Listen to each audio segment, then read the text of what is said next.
हमारे पास एक सवाल है जिसमें लिखा हुआ कि विद्युत आवेश के क्वांटीकरण से आप क्या समझते हैं। बहुत ही छोटा सा सवाल है, सिंपल सवाल है।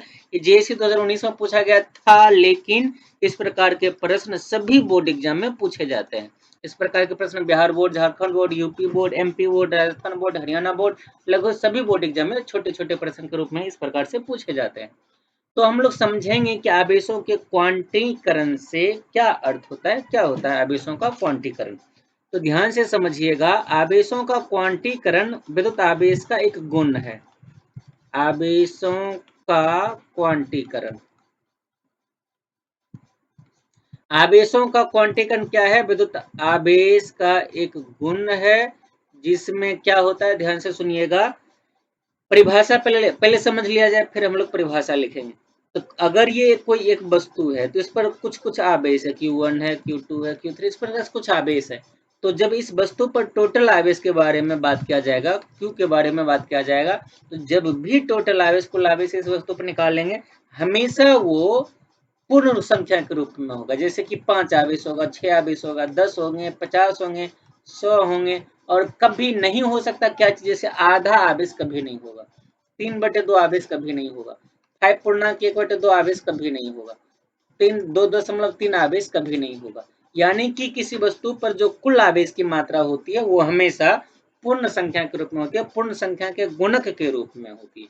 अब अगर परिभाषा लिखेंगे तो कैसे लिखेंगे, तो परिभाषा लिखते हैं किसी वस्तु, साथ में आप याद भी करते जाना, किसी वस्तु अथवा निकाय, किसी वस्तु अथवा निकाय का कुल, किसी वस्तु अथवा निकाय का कुल आवेश, ध्यान से सुनिएगा, किसी वस्तु अथवा निकाय का कुल आवेश हमेशा मूल आवेश, हमेशा मूल आवेश।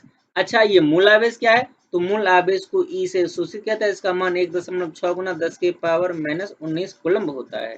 तो किसी वस्तु अथवा निकाय का कुल आवेश हमेशा मूल आवेश यानी ई का पूर्ण गुणज होता है, का पूर्ण गुणज होता है, पूर्ण गुणज होता है। ये हो गया परिभाषा। जैसे किसी वस्तु का अगर टोटल आवेश क्यों निकालना है, तो ये हमेशा मूल आवेश ई का पूर्ण गुणज, पूर्ण संख्या को हम लोग एन से सूचित करते होता है।